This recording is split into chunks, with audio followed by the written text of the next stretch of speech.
الحمدللہ والصلاة والسلام علی سیدنا و مولانا و ملجانا و مولانا محمد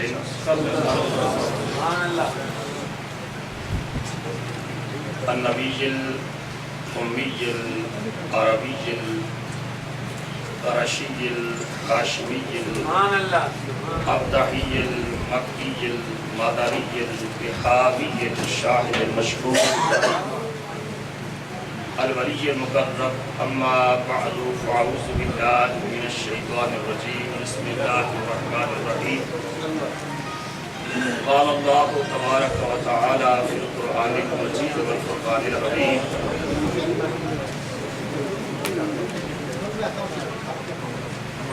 یعرفونہ کما یعرفون ابناءہم صدق اللہ مولانا العظیم حسن محبوب نے عالم کو چھپا رکھا ہے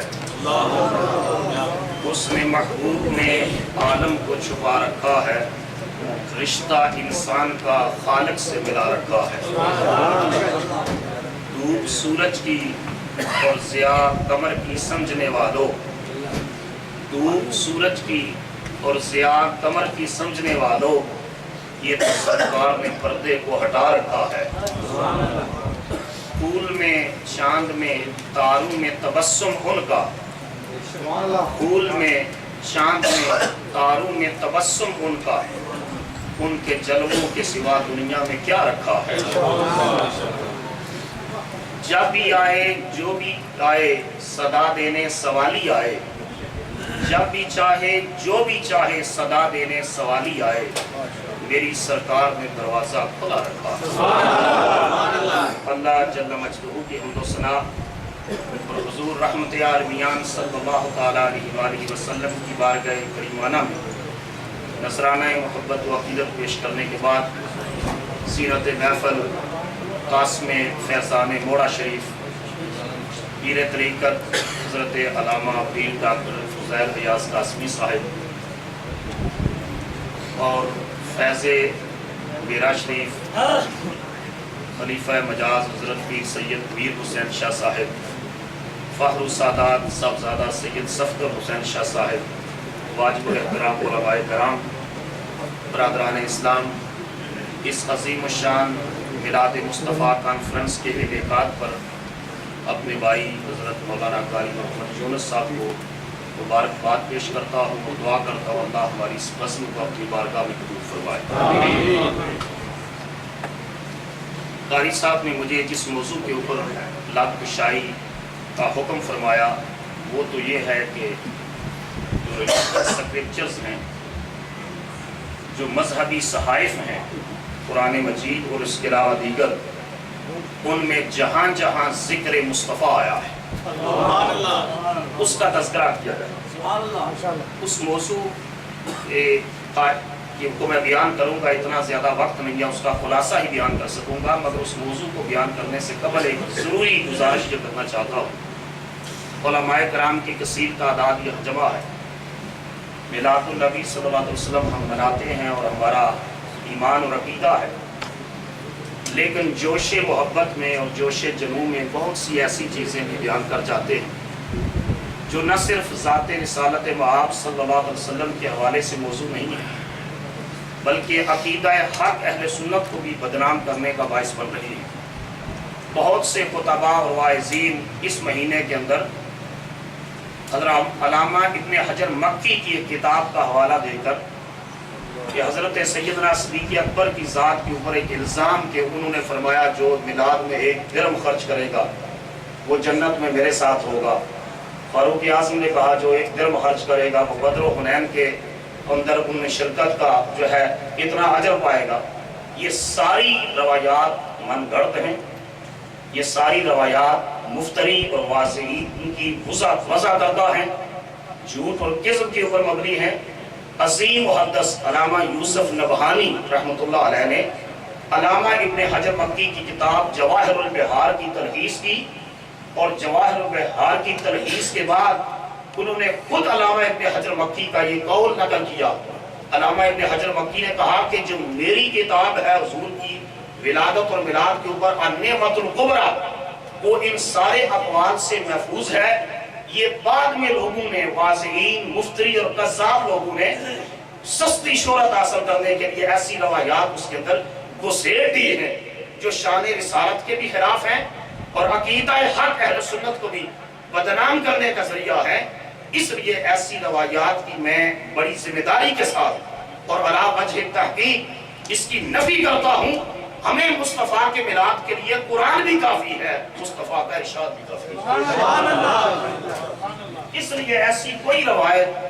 جو حضور کی شان کے خلاف ہو یا حضور کے مقام و مرتبہ کے خلاف ہو، مہربانی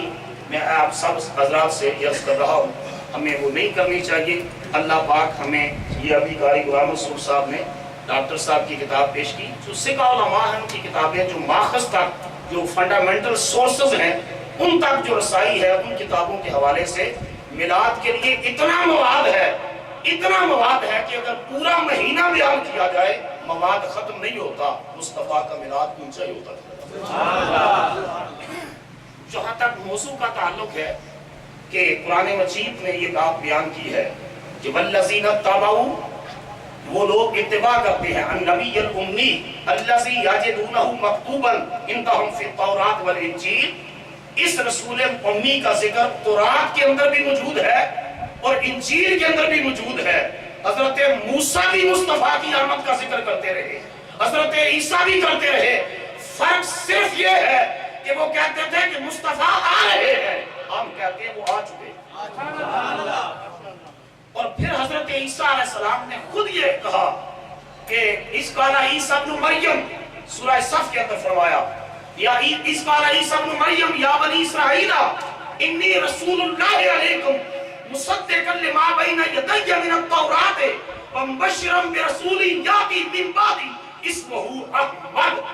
کہ ایک تو میں سابقہ کتاب تورات کی تصدیق کرتا ہوں اور ایک تو میں بشارت دیتا ہوں کہ میرے بعد جو رسول آ رہا ہے وہ احمد مصطفیٰ۔ ولما جاءہم بالبینات قالوا ھذا سحر مبین، جب وہ احمد مصطفیٰ روشن نشانیاں لے کر آیا تو انہوں نے کہا ھذا سحر مبین، یہ تو ایک کھلا جادو ہے۔ حالانکہ قرآن مجید نے متعدد مقام پر کہا کہ ان کی جبلت کے اندر اس چیز کو قبول کرنے کی شاید اس سے یہ محروم ہے، وگرنہ حضور کے بارے میں اپنی کتابوں میں اتنی نشانیاں پڑی ہیں کہ یعرفونہ کما یعرفون ابناءہم، جس طرح اپنے بیٹوں کو پہچانتے ہیں اسی طرح آمنہ کے لال محمد کو پہچانتے ہیں۔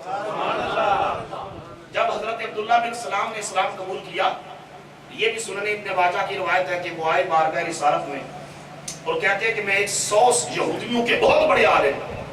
کہتے ہیں میں 100 سوال اپنے ذہن کے اندر بٹھا کر آیا کہ میں رسول اللہ صلی اللہ علیہ وسلم سے پوچھوں گا، اگر حضور نے جواب دے دیا تو میں اسلام قبول کر دوں گا، نہیں تو پلٹ جاؤں گا۔ کہتے ہیں میں آ کر بیٹھا تو حضور گفتگو فرما رہے تھے، تقریر فرما رہے تھے صلہ رحمی کے موضوع کے اوپر، اللہ کے رسول ارشاد فرما رہے تھے، اور میں کونے میں آ کر بیٹھ گیا، حضور کا خطاب سننے لگا، گفتگو سننے لگا، صلہ رحمی کے اوپر حضور گفتگو فرما رہے تھے۔ اچانک حضور کی نگاہ نبوت میری طرف اٹھی اور فرمایا عبداللہ بن سلام کدھر آئے ہو؟ کہتے ہیں بس مصطفیٰ کی نگاہ اٹھی، جتنا علم تھا سوالات تھے ختم ہو گئے، میں بے ساختہ پکار اٹھا، اے اللہ کے رسول میں زندگی آپ کے قدموں پہ قربان کرتا۔ مولانا جلال الدین رومی نے کیا پیاری بات کہی کہ اے لکھائے تو جواب ہر سوال، اے لکھائے تو جواب ہر سوال، ہر شبد ہر مشکل بغیر کیلو کا حل، اے وہ ذات جس کی ملاقات ہی سارے سوالوں کا جواب ہو جاتا ہے اور بغیر کیلو کار کے جو ساری مشکلیں آسان کر دیتا ہے۔ اور مرید ہندی بولا اور اقبال نے کہا یک نظر کرتی وہ آداب فنا موقتی، اے کملی والے تیری ایک نگاہ پڑی ہے، دنیا سے بگانا کر کے تیرے عشق میں فنا کر دیا۔ اور عارف کھڑی رومی کشمیر نے کہا بھول گیاں سب زیرہ زبرہ، بھول گیاں سب زیرہ زبرہ، بھول گیا سب پڑیا، لگ گئی چوٹ محبت والی تے عشق نشے مچایا۔ یہ عبداللہ بن سلام جب اسلام قبول کر چکے، کلمہ پڑھ چکے، تو حضرت عمر نے پوچھا ان سے رضی اللہ تعالیٰ نے، اے عبداللہ بن سلام، قرآن میں ہے کہ یعرفونہ کما یعرفون ابناءہم، یہ لوگ اہل کتاب